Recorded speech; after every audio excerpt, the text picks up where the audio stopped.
E aí pessoal, tudo bem com vocês? De volta com mais um vídeo para falarmos aí de boas empresas, a temporada de balanços voltando e a bolsa tentando se manter ali perto dos 130 mil pontos. Os dividendos também continuam sendo anunciados e hoje mais um vídeo, vamos já direto ao ponto com as empresas. Eu quero começar aqui falando da Transmissão Paulista, né? Os pontos positivos aí do resultado, os pontos de atenção também para o investidor monitorado aqui para frente. Vamos aí para os números, né? A empresa divulgou um bom resultado, reforçando, né, a nossa tese aqui de crescimento, né, que eu tenho trazido nos últimos vídeos, crescimento com potencial grandes dividendos aí no futuro. Por quê? Vamos ver resultado e a gente vai entender um pouco dessa dinâmica, né? Começando aí com a receita líquida, né, que atingiu 1 bilhão e 100 milhões aí no trimestre, né? Foi um crescimento de mais de 24%. No ano a receita cresceu 22,3%, atingindo aí 3,9 bilhões, fechando 2023, né? Pelo meio do caminho aí nós tivemos alguns custos e despesas, né, que afetaram um pouco os resultados, mas nada que prejudicasse os números operacionais aí. Seguiram fortes, né? A empresa reportando um EBITDA de 826 milhões, uma alta de 30% no trimestre e no consolidado uma alta de mais de 26%, né? 26,9% aí, atingindo 3,1 bilhões. E aqui a empresa já deixa explicadinho, né, quais foram os fatores que explicam aí esse resultado, né, que foi a entrada, né, de projetos Greenfield e também os reforços e melhorias aí nos últimos 12 meses. Então aqui, né, significa o que? Esses projetos Greenfield, né, na verdade são novos projetos, né, que a empresa construiu do zero. Ela foi lá, ganhou a licitação, né? E aí ela tem o direito aí para executar toda a obra desde o início até o final. Se não me engano, foram desde 2022 para cá, né? Ela colocou aí pelo menos uns 7 projetos já prontos, né? Energizados. E nos últimos 12 meses aí foram pelo menos 2, se não estou enganado. Ou seja, colocou o projeto em funcionamento, é receita entrando. E esses são projetos Greenfield, que ela começou do zero, né? Já reforços e melhorias é um pouquinho diferente, né? Porque aqui não vai precisar de licitação, né? Não precisa de processo licitatório, ela não tem que ganhar leilão. O regulador, né, ele vai oferecer para a empresa uma receita adicional, vamos dizer assim, né, para que a empresa possa realizar esses trabalhos aí de reforço e melhorias, que pode ser a troca do equipamento, né, substituição do antigo pelo novo, ou um aumento aí de capacidade do sistema, se for o caso. E isso é uma bela receita recorrente para a empresa, tá? E pelo que eu observei aqui, né, boa parte dessa linha de reforços e melhorias são nesse contrato aqui, ó,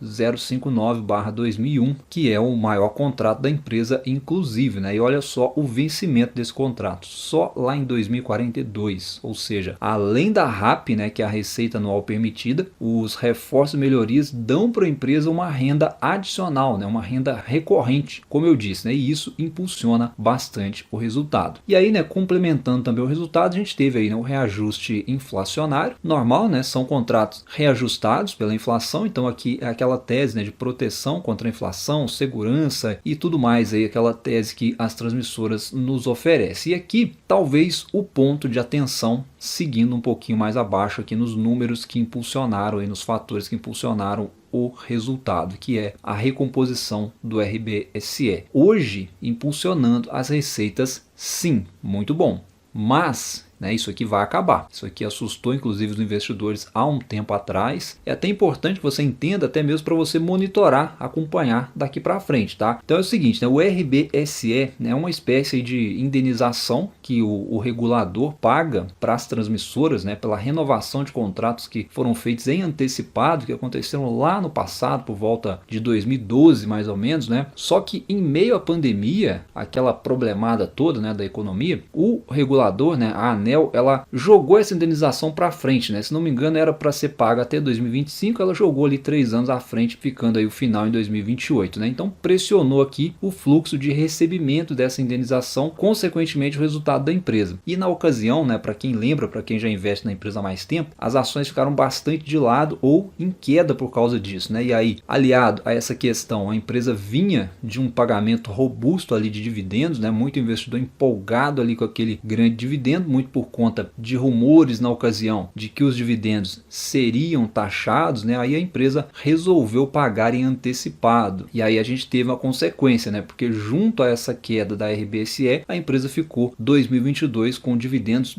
bem magrinhos, né, bem magros mesmo aí, porque ela já tinha antecipado boa parte deles, o que desagradou muita gente, né? Receitas em queda e menores dividendos aí, entre aspas, na ocasião. Por que eu estou lembrando isso aqui? Porque na ocasião eu trouxe essa questão, né? E aí eu até falei, né, que isso era passageiro, era momento de reforçar a posição, porque a coisa ia voltar e nem era segredo para ninguém essa questão, tá? Era claramente divulgado, amplamente divulgado pela empresa. Todo trimestre ela informava aí nos seus balanços desse impacto e da recomposição da RBSE que viria. Era uma questão de paciência, né? E agora sim voltou com força total aqui em 2023, 2024, como a gente pode observar aí no gráfico, e vai se normalizar daqui para frente até 2028, né? Vai ter uma quedinha aí, mas vai seguir estável até 2028. Então, daqui em diante é o ponto de atenção, né? O mercado já sabe desse ciclo, mas ele vai acabar. E aí, foi uma questão aí que um inscrito levantou para mim lá no meu Instagram, né? E aqui, na minha opinião, né, a gente vai depender da expertise da empresa em aproveitar esse ciclo aqui que ainda tem pela frente, que ela vai embolsar esse dinheiro para ela realizar os investimentos e colocar os novos projetos rodando o mais breve possível, né? E aí, se a gente olhar nesse sentido, ó, vejo que a empresa tem bastante coisa, né, para colocar em operação. Vou até deixar grifado aí para vocês, ó, os novos projetos que já estão em obras e também os mais recentes aí, né, ainda em processo de licenciamento ambiental. Mas veja que tem projetos aí, ó, iniciando agora a construção, né, em 2024, nesse primeiro trimestre. Tem aí também para 2025 para iniciar, para 2026. Olha só as RAPs, né, que é a receita anual permitida, né, que a gente falou aí dos projetos Greenfield. Uns 3 aí, né, bem relevantes, né, com receita anual permitida de 313 milhões, 283, 218, né? Todos aí são Greenfield, como eu falei, né? Novos projetos para a empresa conduzir do zero, além dos reforços e melhorias, né? Que eu também comentei aí, que vão continuar nos próximos anos. É uma demanda que já existe, a empresa já tem o investimento para fazer essa parte de reforços e melhorias. E aí, em relação a essa questão aqui, né, do fim da RBSE, vamos dizer assim, né, lá em 2028, apesar de ser o ponto de atenção, na minha opinião, né, eu particularmente eu não vejo tanto problema assim, porque ela vai repor isso aqui, né, com os novos projetos que já estão garantidos, entre aspas, que eu acabei de mostrar para vocês. Ou seja, né,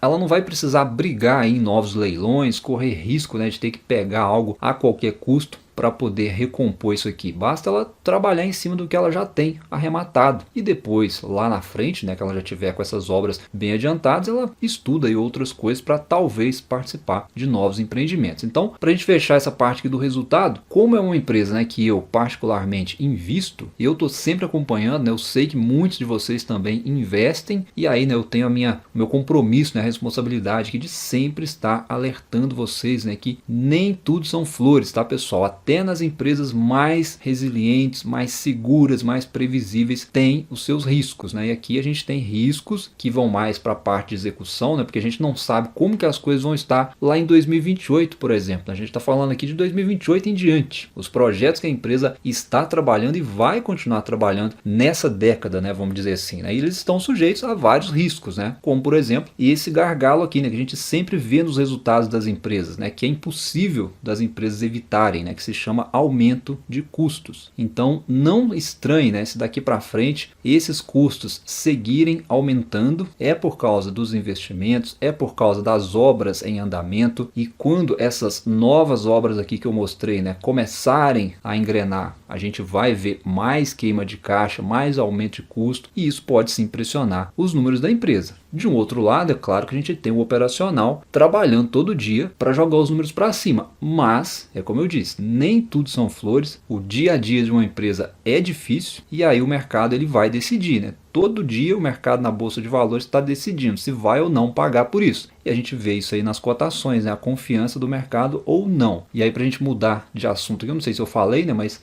na última linha aqui, né, que é o lucro líquido, a gente teve uma alta considerável aí, né? Tanto no trimestre quanto na comparação anual. A empresa reportando aí 900 milhões, né? Teve aí um incrementozinho aí, né, do benefício tributário sobre o pagamento do JCP, mas está valendo, foi um belo lucro, muito resiliente aí a Transmissão Paulista em termos de resultado. E aí, já que a gente falou aqui de JCP, né, e benefício tributário, a gente passa aqui também rapidamente pelos dividendos, né, que muitos de vocês me perguntaram também se virão fortes em 2024. É uma pergunta recorrente, né? E na minha opinião, né, eu acho que o critério aí, né, para manter o payout de 75%, ele segue vivo, né? Veja que a alavancagem da empresa está abaixo de 3 vezes EBITDA, que é o limite ali para a empresa poder manter 75% do lucro distribuído para o acionista em dividendos. Então, na minha visão, segue tranquilo aí, né, para poder pagar um dividendo razoável em 2024. Mas, lembrando, né, como eu mostrei aí, muito projeto para a empresa começar as obras, muito investimento, e aí não tem garantia, né, que essa alavancagem ela vá se manter abaixo de 3 vezes para 2024 em diante, né? Pensando, por exemplo, 2025 à frente, olhando, né, os desembolsos aí que a empresa vai ter que fazer para investir, para cumprir o seu cronograma, para entregar as obras que estão em andamento e que vão começar. Mas para 2024 agora, né, se a empresa anunciar algum dividendo aí, ela pode sim pagar 75% do lucro, respondendo aí quem perguntou. Então é aguardar, sem pressa. Tá, pessoal? Acho que no geral aqui, como eu venho falando, né, eu sigo com a tese de Transmissão Paulista, não só para dividendos, mas para crescimento, né, dado aí os projetos que a empresa estará implementando aí nos próximos anos. Sigo tranquilo esperando oportunidade de aporte, né, como eu falei, essa dinâmica de custos e despesas aqui, né, pode assustar o mercado em algum momento, em trimestres à frente, à medida que ela for fazendo os desembolsos aí para colocar os investimentos rodando o mais breve possível, e aí poderemos ter oportunidades de aporte, né? As ações já subiram bastante, né? Inclusive pode vir um respiro aí, vamos seguir acompanhando, mas na minha opinião, ótimos resultados aí da Transmissão Paulista. Inclusive me fala aqui nos comentários se você investe nessa empresa. Bom, e ainda falando aqui de dividendos, falando de resultados, a gente teve também a Gerdau, né? Sempre muito aguardado o resultado da empresa, porque como eu já alertei aqui antes, né, o resultado vem junto com o anúncio de dividendos e não deu outra, né? A empresa anunciou aí um dividendo de 10 centavos por ação da Gerdau e 5 centavos por ação da metalúrgica Gerdau. A data compra a ter direito é até o dia 1º de março e o pagamento a partir do dia 12 de março. Então, vamos ver resultado aqui rapidamente, né? No geral, os números vieram de queda, só que, como eu tenho falado, né, nos últimos vídeos aí, né, o investidor tem que entender que os números são comparativos à base de 2022, ou seja, 2022 foi o auge ali do setor, né? E como eu já venho comentando aqui desde o início do ano passado, mais ou menos, as siderúrgicas, as metalúrgicas, mineradoras, elas não bateriam o resultado de 2022. Impossível, né? Estranho seria se batesse, né? Então, tá aí a confirmação. Esse não é o problema, tá? Isso aqui é apenas o mercado se ajustando, pelo menos para o setor. Não é esse o problema, mas para a Gerdau a gente tem um problema aqui, que é esse aqui, ó. A empresa vem relatando isso nos seus últimos balanços, né? Essa questão da entrada excessiva de aço aí, né? Segundo a empresa, por meio de importação predatória, ou seja, né? Ela está se referindo aqui à China, né? O excedente aí da China que está inundando o nosso mercado, né? O aço chinês entrando barato aqui no Brasil, né? Segundo estudos aí, né? Mostram que no quarto trimestre foram mais de 25% do aço, né, foi de importação. Isso é quase o dobro aí do normal. Ou seja, isso aqui não tem o que a empresa fazer, tá? Ela está de pés e mãos atadas em relação a isso aqui. Ela só pode tentar enxugar as operações no máximo, mas não tem como fazer milagre, né? Então, a única solução do ponto de vista aí da empresa é o governo tomar providências, né, tributárias aí para poder impedir isso. É inclusive o que acontece nos Estados Unidos para impedir essas questões, né, essa competição desleal, vamos dizer assim, ou, né, do contrário, a China voltar a crescer a ponto de conseguir consumir todo o seu excedente de aço por lá mesmo. E no fim das contas, né, a gente vê a empresa reportando um lucro de 732 milhões. É uma queda tanto contra o trimestre passado, quanto no trimestre de um ano atrás, bem como queda aí no consolidado também, né? Então é queda seguido de queda. Essa questão, né, do setor estar em baixa é uma questão de ciclo aí das commodities. Normal, faz parte. Porém, para a Gerdau a gente tem um agravante a mais, né, que está aí pressionado pelos preços do aço minando as margens aqui no Brasil. Esse é o problema aí que segue no radar do investidor. E com isso, né, os dividendos eles deram aí uma diminuída, né, mas ainda assim a empresa está com um bom payout, né, ali perto dos 43%. O investidor de Gerdau, né, na minha visão, tem que se apegar aos negócios aí da empresa na América do Norte, principalmente, né, que são fortes. Lá não tem esse problema do aço, né, que a gente está tendo aqui, e esses números lá da América do Norte representam aí boa parte do EBITDA da empresa, né? Por lá a empresa está se segurando bem e como o balanço no geral ele segue sólido, acho que o investidor tem que torcer, né, para essa questão aqui no Brasil do aço se resolver. Então, para quem está investindo, é uma ação aí para ir se posicionando aos poucos, sem muita sede ao pote. Tá barato, tem riscos aí de curto prazo no cenário macro. Tem vídeo mais completo aqui no canal sobre a Gerdau, eu vou deixar na descrição aí para a gente não se alongar aqui. Me fala aí se você investe em Gerdau, se você investe em alguma outra siderúrgica, se você está investindo em transmissão paulista. Um abraço então, bons estudos e a gente se fala num próximo vídeo. Até lá!